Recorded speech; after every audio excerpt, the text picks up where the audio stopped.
Security. Remove this useless woman. My stepmother, Eleanor, didn't hiss it into my ear in a dark corner. She said it into a Silver Shure microphone, her voice amplified by 12 Bose speakers, echoing off the gold leaf molding of the grand ballroom at the St. Regis. She said it in front of 300 of the most powerful people in the tri-state area, the titans of industry, the hedge fund kings, and the gossip queens of the Upper East Side, all gathered for my father's retirement gala. My father, Arthur, stood exactly 3 steps away from her on the mahogany stage. He was draped in a custom Tom Ford tuxedo that probably cost more than my first car. He didn't roar in my defense. He didn't even flinch. He just looked at the Italian marble floor, adjusted his cufflinks, and said absolutely nothing. I didn't scream. I didn't give them the satisfaction of a single tear. I simply turned on my heel and walked out. I didn't run. Running implies fear or a lack of dignity. I walked with the steady, measured pace of a woman who finally knew exactly where she stood. By the time I reached the valet, I was already moving. Within 47 minutes, I had opened my laptop in the back of a black car and systematically severed the tether. I canceled every family-funded credit card, froze the subsidiary accounts Eleanor used for her charity luncheons, and moved $17 million, money they didn't even realize was accessible to me, into a private trust that had been sitting dormant like a landmine for 2 decades. Then I turned off my phone. When I finally powered it back on 3 hours later, the screen was a graveyard of notifications. 56 missed calls. Dozens of frantic texts. My entire family was currently standing on the doorstep of my Brooklyn brownstone. But let's be real, they weren't there to apologize for the public humiliation.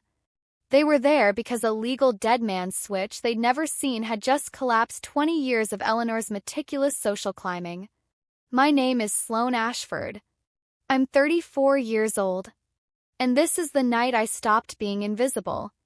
To understand why I blew up my life, you have to go back 11 months. It started with an email from a dead woman. My father, Arthur Ashford, is a legend in North Jersey and New York commercial real estate. If you've ever looked at the skyline of a suburban office park and seen a building that looks like a sleek pillar of obsidian and glass, his signature is likely on the deed. He spent 35 years conquering the concrete jungle, shaking hands with men who wore Patek Philippe watches as casually as I wear a hair tie. He announced his retirement the spring I turned 34. The town treated it like a senator was stepping down. But that kingdom had a foundation nobody talked about anymore. My mother, Marianne Holloway, died when I was 11. Ovarian cancer. It was a brutal 8-month sprint from the first diagnosis to a mahogany casket.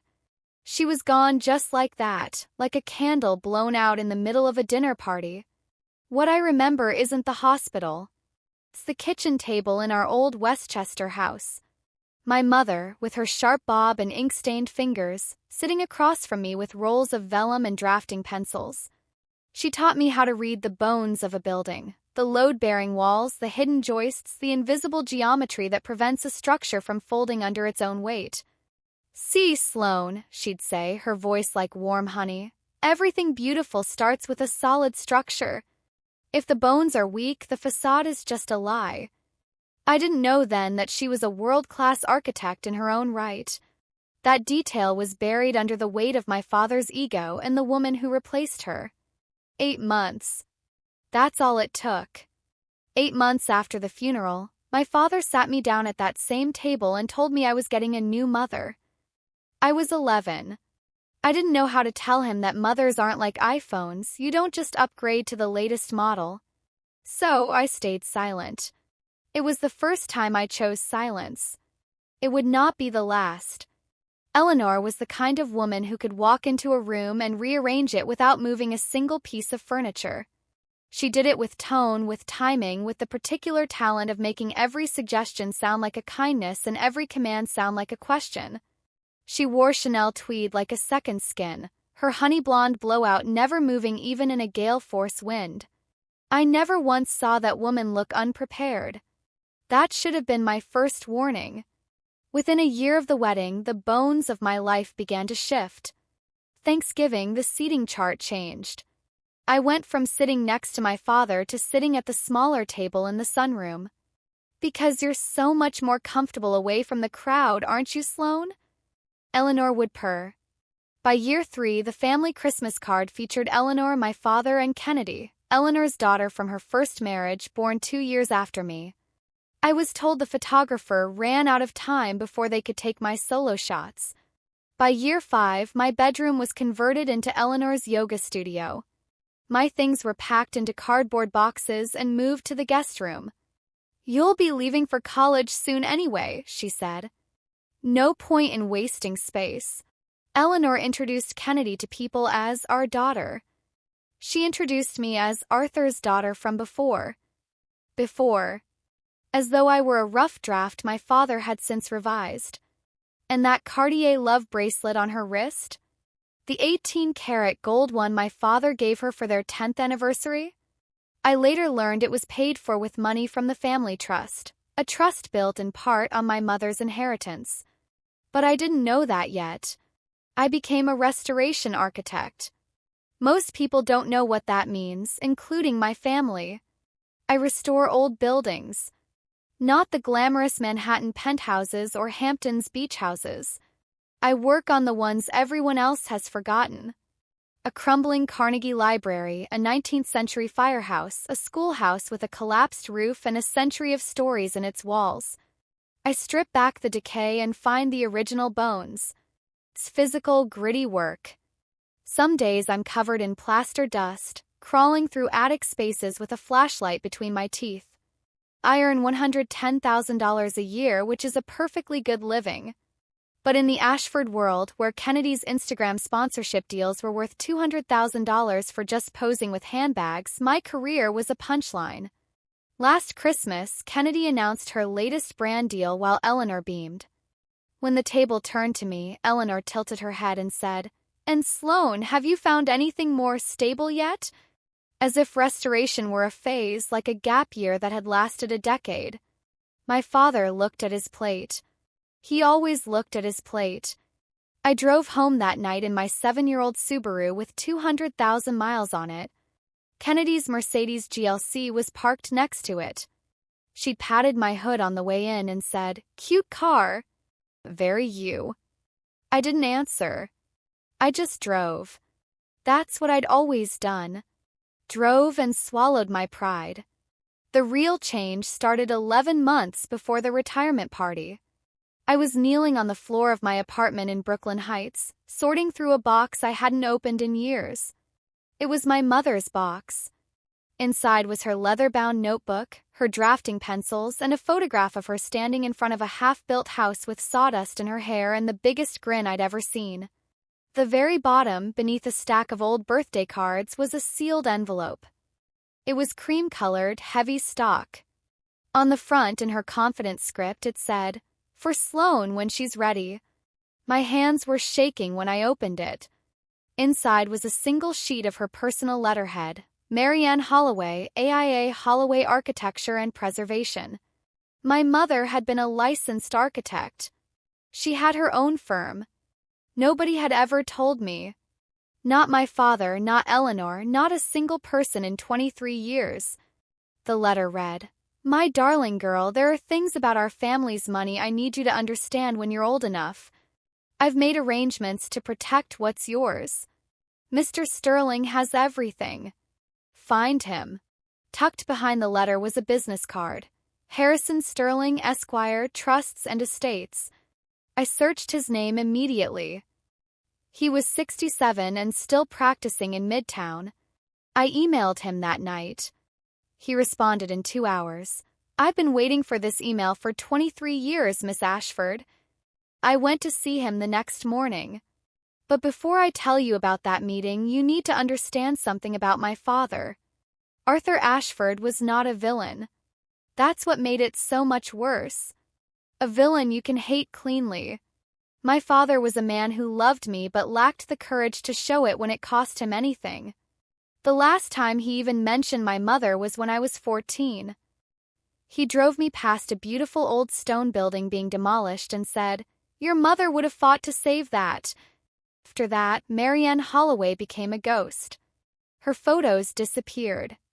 Her name was replaced by Eleanor's in every sentence, every tradition, every toast. My father let it happen one eraser at a time because Eleanor's tears were louder than my silence. 3 weeks before the retirement party, I called my father for coffee. He said yes. 10 minutes later, Eleanor called. Your father's schedule is full, Sloane. Maybe after the party. A week later, the invitation arrived. Gold foil, heavy cardstock. Celebrated 35 years of excellence for Arthur Ashford, hosted by Eleanor and Kennedy. My name was printed as Sloane Ashford Thorne. Eleanor's maiden name hyphenated onto mine like a brand. I decided I would go, but first I'd see Harrison Sterling. I noticed Eleanor's final move a week before the gala. I'd sent a text to the family group chat asking about the venue. No response. 3 days later, I realized the thread was dead. Kennedy told me, "Oh, Mom made a new one." It must have been a glitch. There are no glitches with Eleanor. I called the event coordinator at the hotel, a woman named Courtney. "I'm sorry, I don't have a Sloane Ashford on the guest list. Could you be a +1? The floor shifted beneath me. It wasn't surprise, it was recognition. The mechanical precision of being disappeared. Called Eleanor. She picked up instantly. "Sloane, what a surprise. I wasn't sure you'd come given everything, but please don't wear one of your work outfits. This is black tie." She said she'd add my name. That evening, I checked the American Express card my father had set up for me years ago, a family card linked to the trust. It was still active. For the first time, I looked at the account structure. Every card, every club membership, every luxury in the Ashford Thorne household was linked to the same pool of money. And thanks to Harrison Sterling, I finally understood whose money it actually was. 2 weeks before the party, I tried to give my father his gift early. I'd spent 3 months restoring an original architectural rendering of the first property he ever bought in 1989.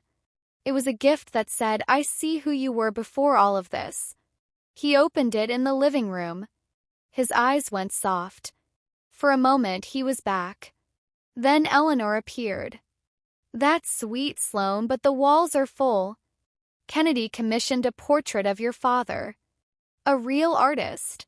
He set my gift down on a side table. He didn't fight for it. Above the mantel hung Kennedy's gift, an oil painting of my father, Eleanor, and Kennedy. There was no empty space for anyone else.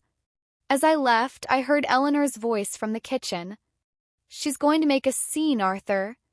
She'll bring up her mother and ruin everything. Maybe we should prepare security." My father whispered, "She's my daughter, Eleanor." Eleanor's response was crystal clear. "Exactly. And daughters should know their place." The night before the party, I sat in my Brooklyn apartment and looked at the photo of my mother. I thought about staying home.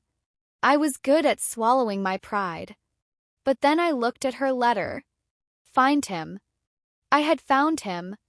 I knew about the $17 million. I knew about the legal provisions she'd written before the cancer took her. I had the documents. I was offering my father one last test. Choose your daughter. Just once. I laid out my dress, midnight navy, clean lines, impeccable tailoring. I took out my mother's Mikimoto pearls. Then I called Harrison Sterling. "If I need you tomorrow, can you execute within the hour?" "Everything has been ready for 23 years, Miss Ashford," he replied. The night of the gala, the St. Regis was a fortress of crystal and marble. Jazz was playing, champagne was flowing, and 300 guests were murmuring beneath a banner celebrating Arthur Ashford's legacy. I gave my name at the door. The girl at the desk scrolled for an eternity. "Oh, here. You were added yesterday." Yesterday. Wheezed in like a typo. I walked in and the whispers hit me like a draft. Eleanor's narrative was in full bloom. "That's the unstable daughter," one woman whispered. "I heard she's been out of work for months," a man replied. I saw 2 security guards in earpieces watching me. They'd been briefed. I was the problem. I made my way to my father. He was standing with Eleanor and Kennedy, posing for a photographer. The perfect family. When Arthur saw me, his face flickered with a mix of warmth and pure panic. "Sloane," he managed. "Glad you could make it." Eleanor's hand was on his shoulder instantly, her fingers digging into his tuxedo like a leash. She turned to me, radiant in cream silk and stolen diamonds. She wore that particular smile she used right before drawing blood. Her voice was pitched just loud enough for the circle of 15 people around us to hear every syllable. "Sloane, what a surprise. I wasn't sure you'd come, given everything." Eleanor let the pause land like a heavy weight. Her eyes swept the small semicircle of guests, an unspoken invitation for them to fill in the blank with whatever poison she'd been whispering in the garden club for months. Then her voice shifted, dropping an octave into something softer, almost maternal, and entirely fake. "Well, just don't make tonight about yourself, okay? This evening is about family." Family. The word hit me like a physical blow. Kennedy appeared at Eleanor's elbow as if summoned by a silent dog whistle. She was dripping in a new Bulgari Serpentis necklace that sat against her collarbone like a shimmering predator. $1,000 of white gold and diamonds catching the light of the St. Regis chandeliers. She looked at my navy dress with a specific tight-lipped smile that wasn't a greeting, it was an inventory. "Sloane, love the dress," Kennedy chirped. "Is that from 3 seasons ago?" It's so brave to go vintage at a black tie event. I let the jab slide right off me. I hadn't come for Kennedy's fashion critiques. I looked past them, locking eyes with my father. "Dad, can I talk to you for a second?" "Just us." Arthur's eyes flickered. For a fraction of a second, I saw the man who used to read me bedtime stories. His body leaned half an inch in my direction, a silent yes forming in his posture. Then Eleanor's manicured hand tightened on his forearm, her nails likely digging into the wool of his tuxedo. "Arthur, the Hendersons are waiting by the bar. You can talk to Sloane later." Her voice was silk over a blade. My father straightened his back, looked at Eleanor, looked at me, and then he simply turned and walked away. Eleanor guided him like a rudder, steering him toward the important people. I was left standing alone in a room of 300 guests. An older woman in a sequined gown drifted past, pausing just long enough to murmur to her companion. Not quietly enough, apparently. "Poor thing," the other whispered back. "Eleanor mentioned she's been struggling. Such a shame. Her mother was actually quite wonderful." Wonderful. Yes, she was. And she had left me more than anyone in that room could possibly comprehend. To understand the weight of the folder in my hand, I have to take you back 3 weeks before the gala to a Tuesday afternoon in Midtown. Harrison Sterling's office was on the 14th floor of a pre-war building on Madison Avenue. The elevator was a creaky iron cage, the hallway smelled of old paper and floor wax, and the door was solid oak with a brass nameplate that hadn't been polished since the 90s. Inside, it was a time capsule. Floor-to-ceiling bookshelves groaned under leather-bound volumes of estate law.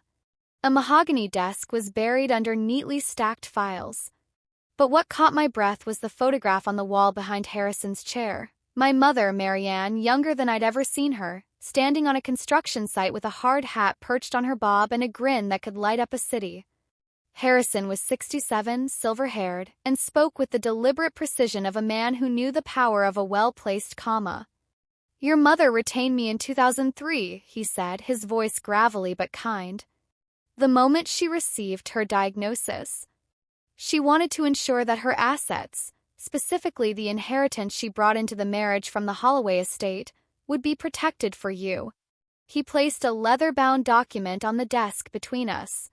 40 pages. My mother's signature in blue ink on the final page. The trust agreement of 2004. Marianne entered the marriage with $17 million in inherited family wealth, Harrison explained. That money was placed into the Ashford Family Trust, but with a critical legal distinction. It was designated as segregated funds. Legally walled off, Sloane. separate from the rest of the trust's assets, even though it sat in the same account. He slid a second document forward. She signed an amendment in 2006, 6 months before she passed. Designates you, Sloane Catherine Ashford, as the sole beneficiary of those segregated funds effective upon your 30th birthday. No co-signatures required. No trustee approval needed. I stared at the page. In the margin in my mother's slanted hand were 3 words, for my girl. Does my father know? I asked. Harrison paused. It was the kind of silence that confirmed the truth before he even spoke. Your father was present when the original trust was established. He has always known. The heir left the room. And Eleanor? Mrs. Ashford was never informed, Harrison said, folding his hands. She appears to believe the entire $42 million in the trust belongs to the family generally. She's been contacting the fiduciary manager, Rebecca Stone, 4 months trying to leverage the full balance for new lines of credit. Ms. Stone correctly declined to provide the specifics of the segregated funds. $17 million, I whispered. My mother had built a fortress of paper and ink, and it had held for 23 years. What happens if I withdraw it? If you pull the $17 million, Harrison said, his eyes narrowing, the remaining $25 million won't cover the high-interest loans Eleanor authorized using the full $42 million as collateral. The bank will issue an immediate margin call. I sat with that for a long time. Power to collapse Eleanor's house of cards was right there, sitting on a mahogany desk. I'm not signing today, I told him. Harrison raised an eyebrow. Give me until after the retirement party. I want to see if my father chooses me. One last time. The speeches at the St. Regis began at 8:30. Eleanor took the mic first. She stood on the stage in her cream silk gown, diamonds blazing, and delivered a speech that was, by any social standard, flawless. She thanked the titans of industry, praised Arthur's 35-year legacy, and called Kennedy up for an embrace that drew a collective awe from the crowd. She spoke about family. She spoke about loyalty. She spoke about the people who truly make a house a home. She did not say my name. She did not look at me. And Marianne Holloway's name was never mentioned once. When the applause faded, I stood up. I wasn't going to make a speech.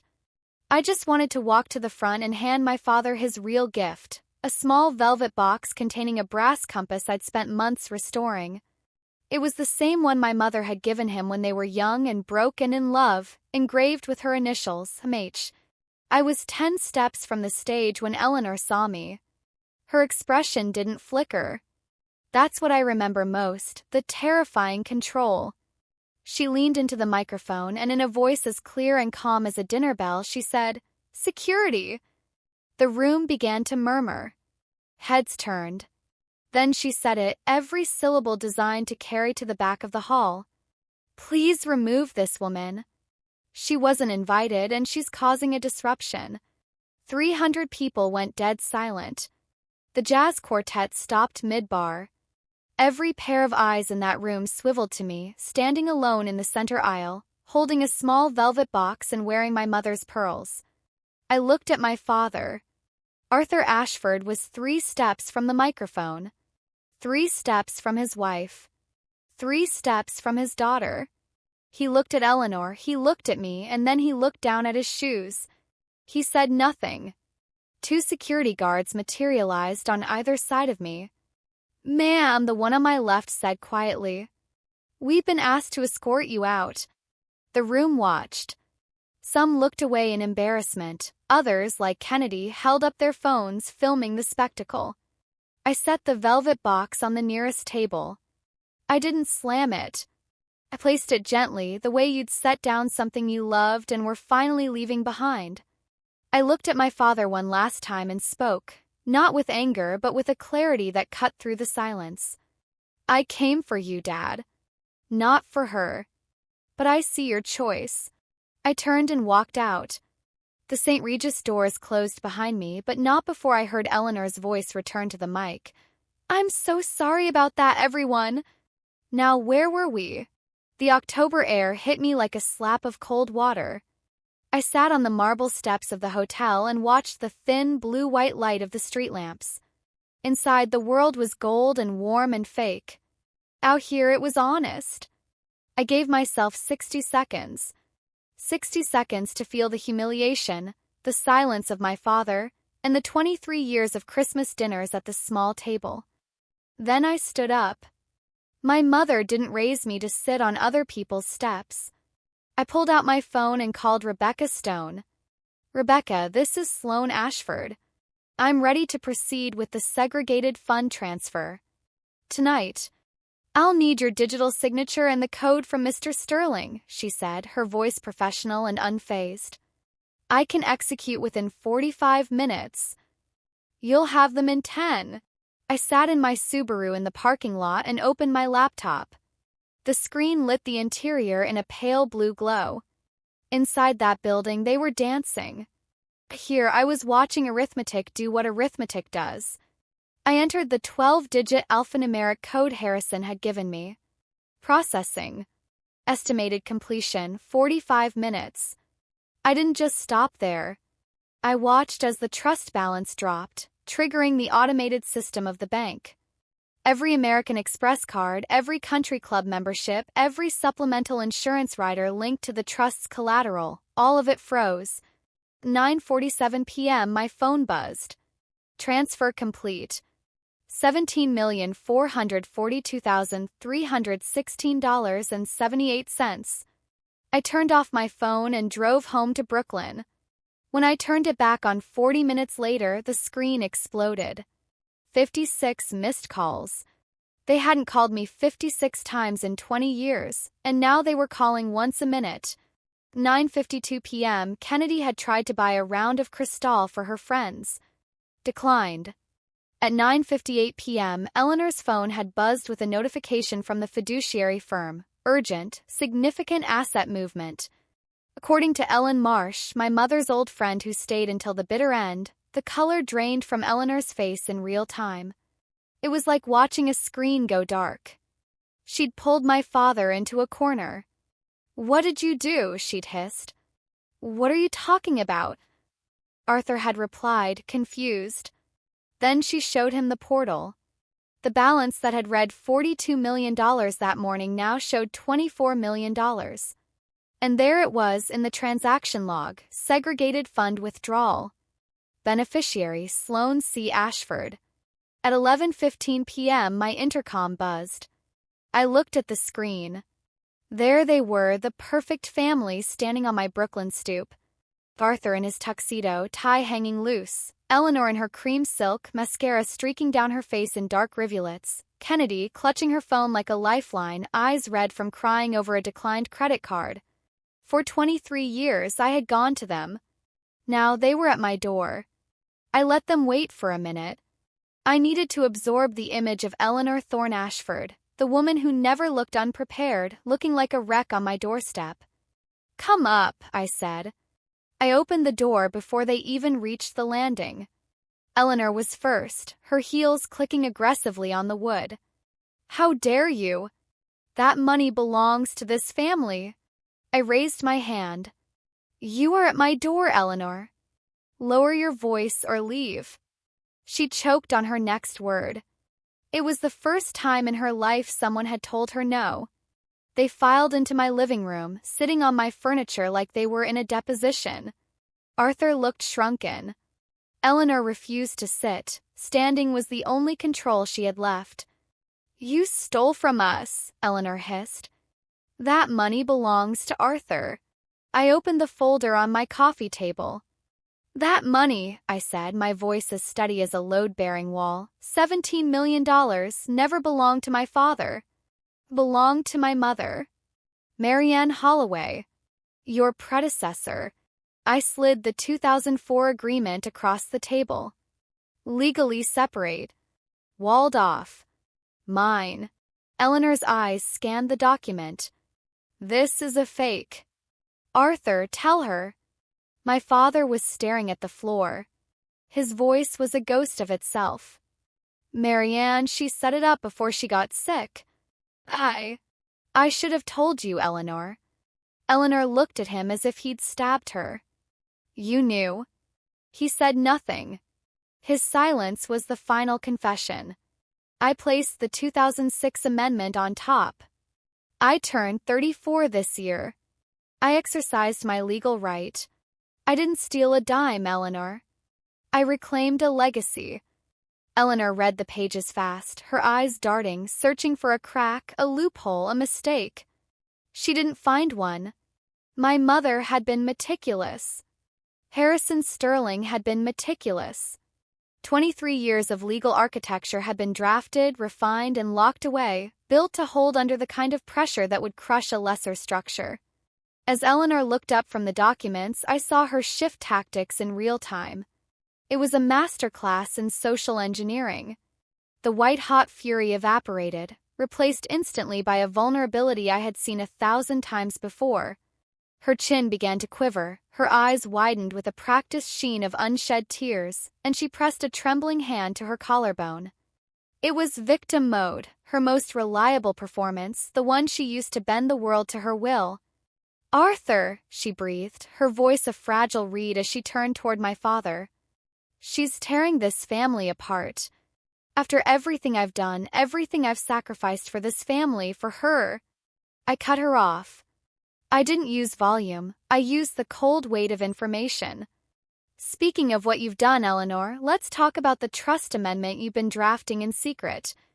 The performance didn't just stop, it collapsed.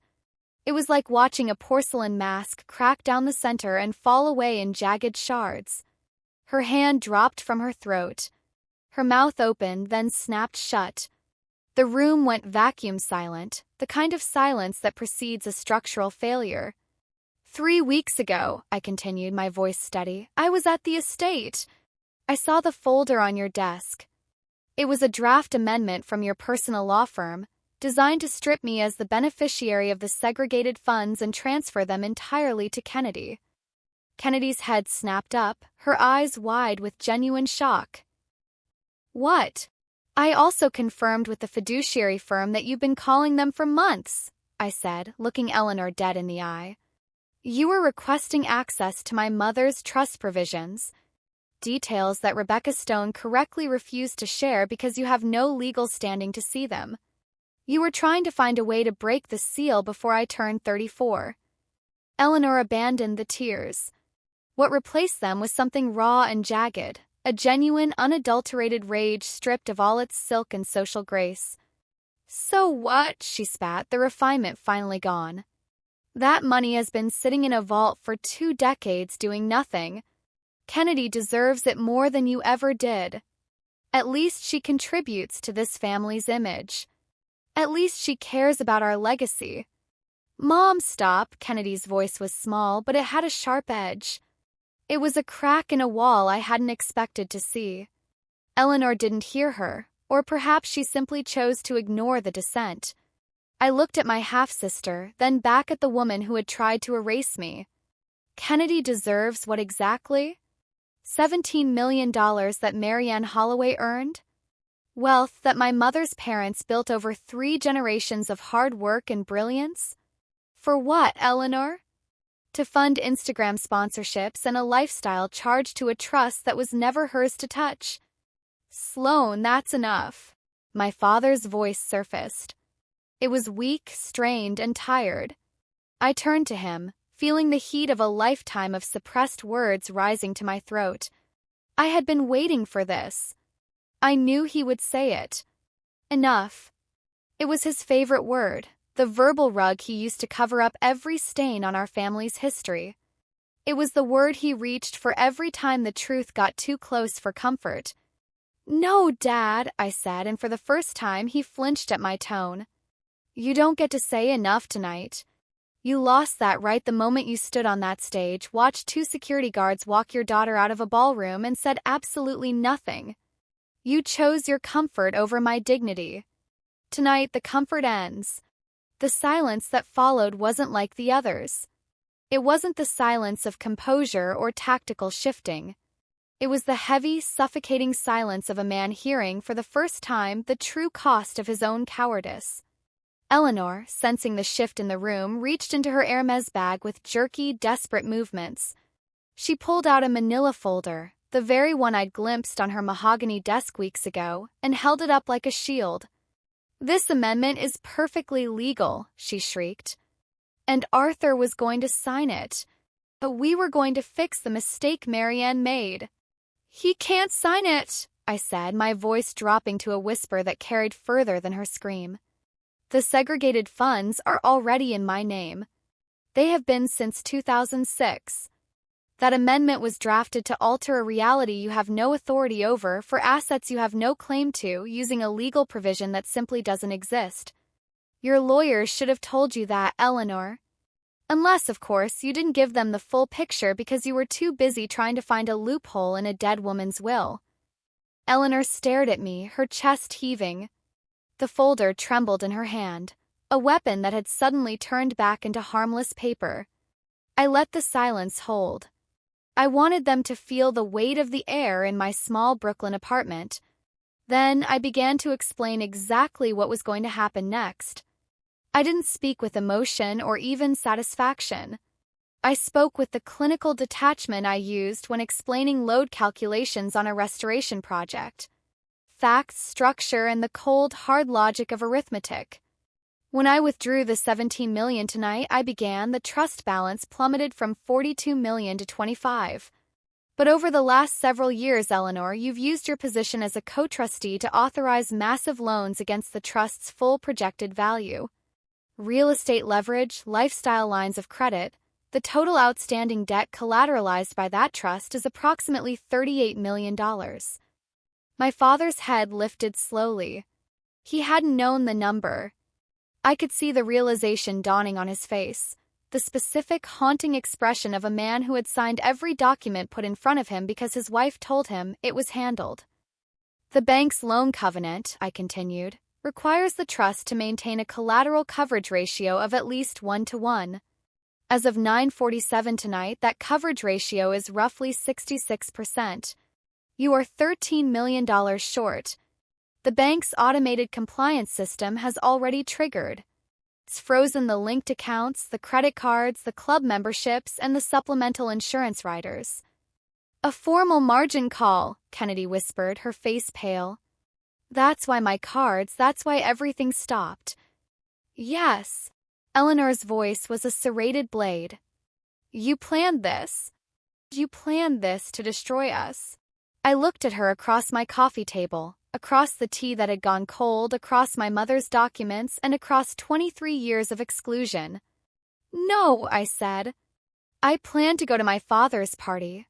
I planned to give him a compass that belonged to my mother and hope for just one evening that I could feel like his daughter again.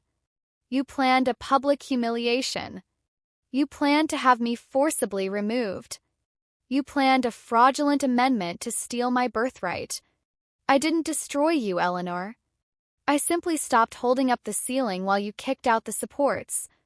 I reached into the folder and pulled out the final document. This was the one I hadn't shown Harrison Sterling, the one I'd kept tucked away like a hidden detonator. It was an email, printed on plain white paper, sent 6 months ago from Eleanor's personal account to her attorney. She had accidentally CC'd my mother's old firm because their address was still listed as the trustee of record in her lawyer's outdated contact list. I read it out loud, every devastating word. "We need to move quickly before Sloan finds out about the specific provisions Marianne left. Arthur doesn't have the spine to stop us once it's done, and by then the money will be redirected to Kennedy's accounts." The room went airless. My father reached for the printout. His fingers brushed mine and they were ice cold. He read it once. Then he read it again. He set it down on the table and looked at his wife as if he were seeing a stranger. Not the woman who organized his life and curated his image, but the woman who had documented his lack of spine while plotting to rob his child. "Eleanor," he said, his voice barely a ghost of a sound. "Is this real?" She didn't answer. She didn't have to. Her face, that specific, unmistakable look of someone caught not in a lie but in the absolute truth, answered for her. "That's not revenge," I said quietly. "That's arithmetic." And that, I nodded at the email on the table, is who you are when you think no one is looking. What followed was the sound of a structure failing. Not the cinematic explosive collapse of a controlled demolition, but the slow, agonizing sound of a building that has been standing on a compromised foundation for decades. It starts with a single beam giving way, a shift in the joists, and then everything above it begins to tilt. Eleanor lunged for the email printout as if physical possession of the paper could undo the words written on it. My father was faster. He pulled it back, tucking it into his jacket pocket. She pivoted instantly, reaching for the old familiar tools. The chin quivered again. The eyes glistened. Arthur, she's manipulating you. She's doing exactly what Marion used to do, using guilt to. My father stood up. In 23 years, I had never seen Arthur Ashford stand up to this woman. He had spent 2 decades yielding, deferring, and looking at his plate. But something about that sentence, the weaponization of my mother's name, hit a load-bearing wall inside him that was still miraculously standing. "Don't," he said. His voice was shaking, but the words were made of stone. "Don't you ever say her name again." Eleanor froze. Her mouth was open, but for the first time in their marriage, she had no response prepared. She had never imagined a scenario where her power would simply evaporate. Kennedy stood up slowly from the sofa. Her makeup was ruined, her face blotchy, but her voice was steadier than either of her parents. "Sloane," she said. "I didn't know. About the trust, the amendment, any of it. I thought you were just bitter." I looked at my half-sister. I saw a 26-year-old woman standing in the wreckage of the only story she'd ever been told about her family. "I believe you didn't know about the legalities, Kennedy," I said. "But you knew what it felt like to watch me get cropped out of the photos. You knew what it meant when I was sat at the overflow table every Thanksgiving while you sat at the head. You knew the cruelty was there, and you accepted the benefits of it without question. You didn't need to see the documents to know the foundation was wrong." She closed her eyes and nodded once, a silent admission of guilt. My father took a tentative step toward me. "Sloane, I am so sorry." I let the words settle in the air. I didn't rush to comfort him. I didn't say it's okay because it wasn't. It hadn't been okay for 23 years, and pretending otherwise would just be another form of silence. "I know you are, Dad," I said. "But sorry isn't a strategy. And it isn't enough to fix the bones of this house. I need you to do something." He waited, looking smaller than I had ever seen him. I laid out my conditions simply and clearly the way my mother would have drafted a blueprint. "4 conditions," I said. "First, the 17 million stays in my trust. That is non-negotiable. Second, Eleanor's draft amendment is destroyed, and I want notarized confirmation from her lawyers that it has been voided. Third, you retain your own attorney. Not Eleanor's firm. Yours. Someone who will explain your actual financial position to you without an editor. Fourth, I am willing to try and have a relationship with you. But it will be on my terms with clear boundaries, and it will never ever go through Eleanor again." I paused, letting him look at me, really look at me. "Those aren't punishments, Dad. They're the minimum requirements for safety. I won't live in a building that's waiting to collapse." Arthur looked at the table, at the tea, the documents, and the small velvet box he hadn't yet noticed. He picked up the box, opened it, and saw the brass compass. "Okay," he said, his voice thick. "Okay." Without another word or a glance at her husband, Eleanor grabbed her Hermes bag and marched toward the door. "This isn't over, Sloane." I met her gaze. "For me, it is. What happens next is just you living with the choices you've made." She left, her heels clicking a frantic, uneven rhythm down my wooden staircase. The front door slammed hard enough to rattle the glass in my windows. Kennedy lingered a moment longer, looking around my apartment as if seeing me for the first time. Finally, she whispered, "I'm sorry, Sloane," and followed her mother into the night. My father stayed. He sat back down in the olive chair and stared at his hands. Neither of us spoke for a very long time. The radiator hummed, the old brownstones settled, and the photograph of my mother watched us from the wall. The fallout arrived in waves over the next 72 hours, each one more precise and devastating than the last. Monday morning at 9 a.m., the margin call arrived via courier to my father's home office. It was a document in bold typeface with a red urgent stamp, the kind of paper that makes your blood run cold. The Ashford Family Trust was $13 million below the threshold. My father had 60 days to either inject capital he didn't have or liquidate assets. 2 commercial properties, an office complex in White Plains and a retail center in Stamford, were forced onto the market immediately. By Monday afternoon, my father had hired Patricia Holt, a powerhouse attorney from a mid-sized Manhattan firm recommended by one of my mother's old colleagues. Patricia pulled the full financial records, something no one had done independently in over a decade. What she found was the second detonation. Over the past 15 years, Eleanor had authorized approximately $2.3 million in withdrawals from the trust's operating account, categorized as family expenses. Patricia's audit revealed a trail of personal shopping, first-class travel for her own relatives, spa retreats, and, most significantly, a down payment on a vacation property in the Berkshires that was titled solely in Eleanor's name. None of it had been disclosed to my father. It was a blatant breach of fiduciary duty. Eleanor was given a choice: repay the $2.3 million through a structured liquidation of her personal assets or face a civil suit and removal as co-trustee. The social structure collapsed along with the financial one. Country club memberships remained frozen. The insurance riders lapsed. Kennedy's family-funded credit cards stayed dark. 2 days after the margin call, Kennedy quietly deactivated her Instagram account. There was no farewell post, no dramatic announcement, just a single story that read, "Taking some time offline to figure out what's real." It was the first honest thing she had posted in years. 1 week after the party, my father called me. He didn't use a secretary. He didn't have Eleanor check my schedule. He dialed the number himself and asked if I'd meet him for coffee. We met at a small French bistro on the Upper East Side, the one with the white tablecloths and the copper pots where my mother used to take me on Sundays. He was already seated when I arrived. He looked older, not in the gradual way people age, but in the sudden jarring way a building looks after a fire. His shirt collar was loose, his eyes were shadowed, and he hadn't shaved particularly well. On the table in front of him was the velvet box. "I opened it," he said.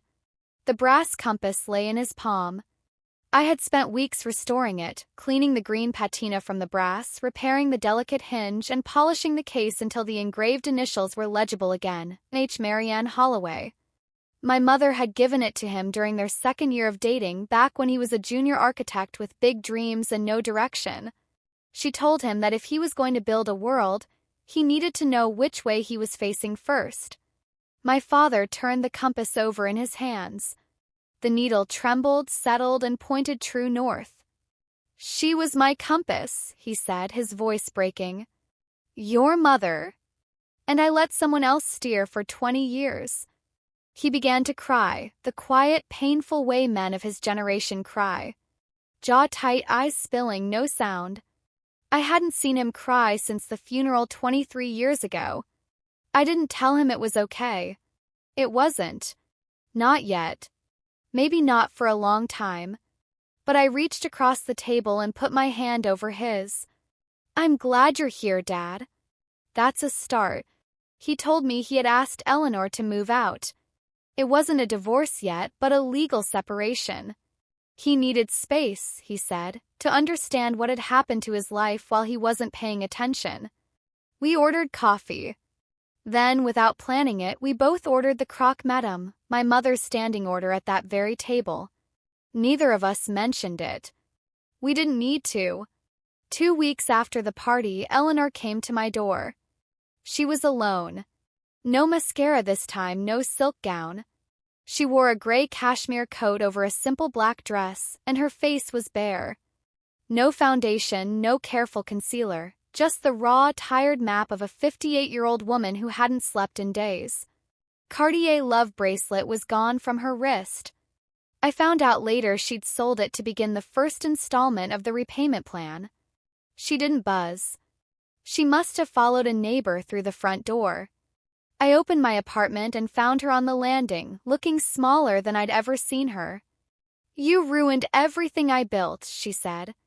It wasn't an accusation. It wasn't performed. It was the flattest, most honest thing I had ever heard her say. I leaned against the doorframe. "You built on someone else's foundation, Eleanor. My mother's money, my mother's husband, even my mother's daughter. You tried to erase me so you could keep the stage to yourself, but the bones were never yours." She flinched. Not the theatrical flinch, but a real one, the kind that happens in the muscles before the brain can edit it. "I was terrified, Sloane," she whispered. "Every single day for 23 years, I was terrified that one day you'd show up and take it all away. I thought if I made you small enough, you'd just disappear." "I didn't take anything that was yours," I said. "I took what was mine. The tragedy is that you never understood there was a difference." She held my gaze for a long moment. No apology came. I didn't expect one. Eleanor was many things, but she was not a woman who knew how to ask for forgiveness from someone she had spent a lifetime looking down on. She turned and walked down the stairs. I listened to her footsteps, slower than I'd ever heard them. No click of designer heels, just the quiet, heavy sound of a woman walking away from a life that had finally folded under its own weight. I closed the door, leaned my forehead against the wood, and breathed. 3 months later, I stood on a stage again. But this time, no one asked security to remove me. The National Trust for Historic Preservation was holding its annual gala in Washington, D.C. It was a black-tie event in a restored Beaux-Arts ballroom, all soaring ironwork, vaulted ceilings, and the kind of craftsmanship that makes you believe people once built things to last forever. I was there as the guest of honor. I had been invited to present the inaugural project of the Marianne Holloway Foundation, the nonprofit I had established using a portion of my inheritance to restore endangered historic buildings in underserved communities. My first project, a community center in a formerly red-line neighborhood in Baltimore. Built in 1912, abandoned in 1987, and condemned in 2014. We were bringing it back. We saved the load-bearing walls, the original tile, and the entire skeleton. I wore an emerald green dress that night, simple, well-cut, and elegant. I wore my mother's Mikimoto pearls. Behind me on the screen in letters 6 feet tall were the words, "The Marianne Holloway Foundation, Preserving What Matters." My father was in the audience, in the front row. He had driven down from New York alone. No Eleanor beside him, no entourage, just Arthur Ashford in a navy suit sitting upright watching his daughter speak. I talked about buildings. I talked about the ones everyone walks past without seeing.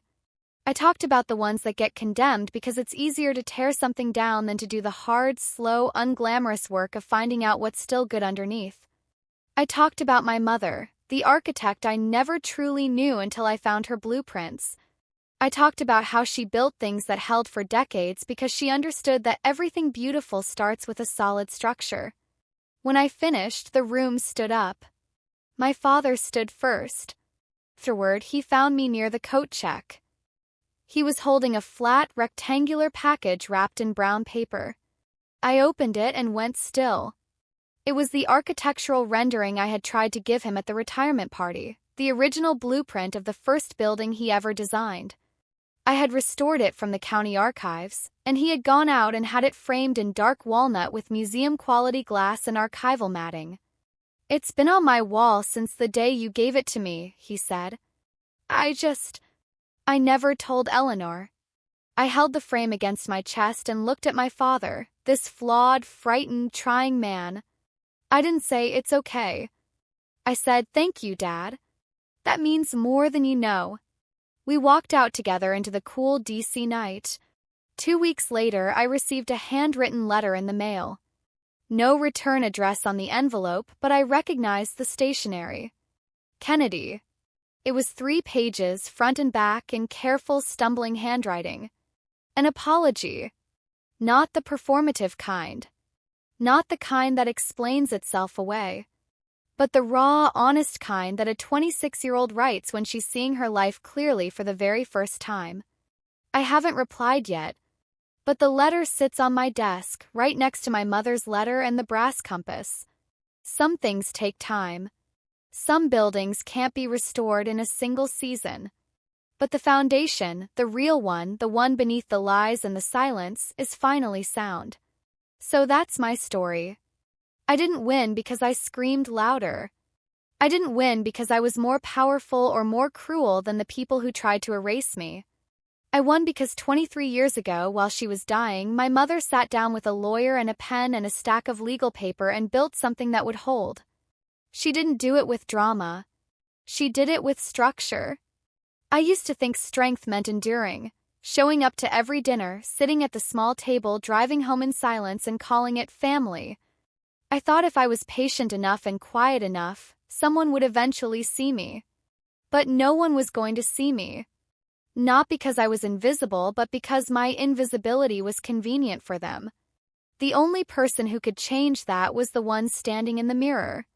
If you're reading this and you recognize something, the whispers, the exclusion, the way your name gets forgotten, or the way your wins are met with silence while someone else's get a standing ovation, I want you to know something. You're not crazy. You're not too sensitive. You're not the difficult one. And you do not have to set yourself on fire to keep someone else warm. My mother left me a letter that said, "Find him." And what I found wasn't just a lawyer or a trust document or $17 million. I found the thing she'd really been protecting all along, my right to take up space. Thank you, Mom. For the letter, for Harrison, for the pearls, and for teaching me that some buildings are worth saving, including the one I live in. Before you go, if this story reminded you of someone you love or someone you need to set a boundary with, share it with them. Not as a weapon, but as a mirror.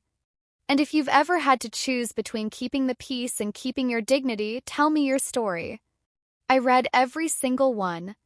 The foundation is yours to build. Make sure it's made of stone.